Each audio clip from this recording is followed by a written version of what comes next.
Welcome back. You're live with Expresso. It is a Thursday, so let's throw it way back when this morning Beatlemania has hit the Artscape Theatre. Judging by the sound check, they are immaculate. Ladies and gentlemen, it is the Beatles. Can we get a round of applause, please?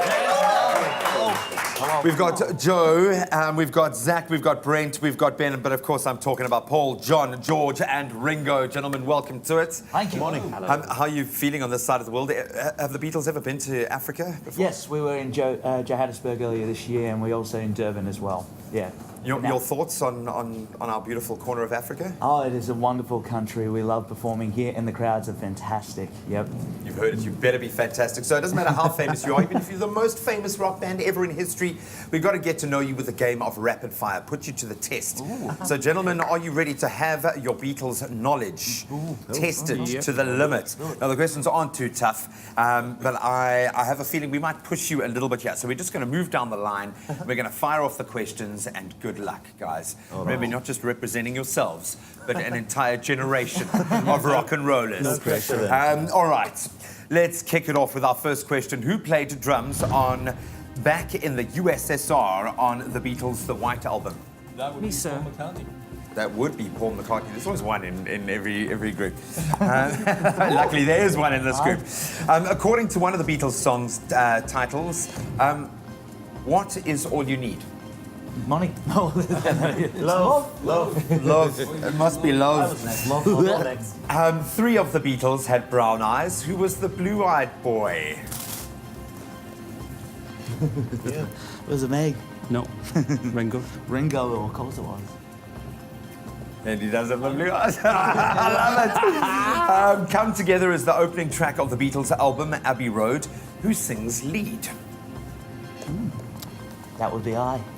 John? I hope you're going to hear that this morning, man. I really do.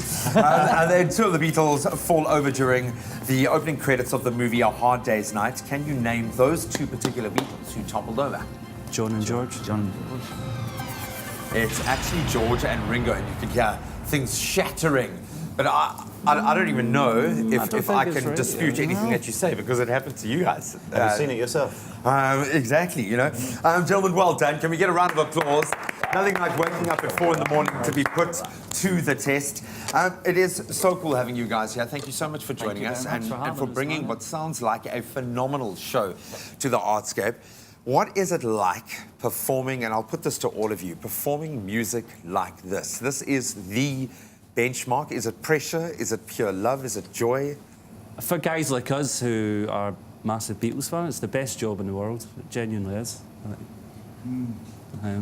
The pressure is because we got enormous, because we tend to have people look at us and try and analyse and critique us and the way we do things. Yeah. But I think the main element that we have to bring to this is the fact that we have a lot of fun doing the show, and everybody else has a lot of fun doing the show as well.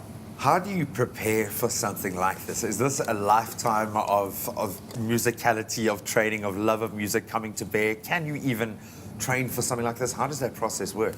I think it's more of a fact of, because as Joe said, we are big Beatles fans, and we spend our lives just studying and analysing it down to the nth degree. So it's really good like that. I think I really enjoy it. Lots of research. Lots of research. Studying I was going to thank goodness for YouTube. Do you guys get a choice in song selection? How does one whittle down a body of work like this into one playlist?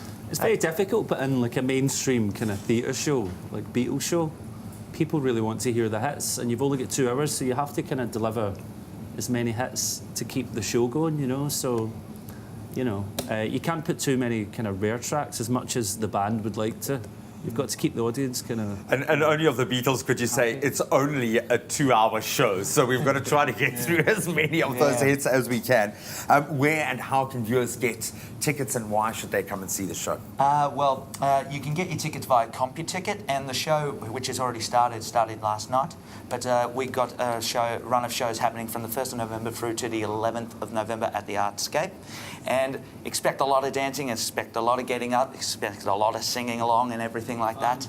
A lot of fun is had by all. And a truly remarkable, I think, embodiment of what the Beatles were all about from a musical perspective as well. I think you guys have absolutely nailed that. So I cannot wait for our viewers to get just a little bit of a taste. Guys, thank you so much for letting us torture you this early in the morning. We're going to let you do what you do best and give us a little bit of a show later this morning. And of course, we'll have all of those all of those ticket sales details on our website. An opportunity to delve into some of the best music ever.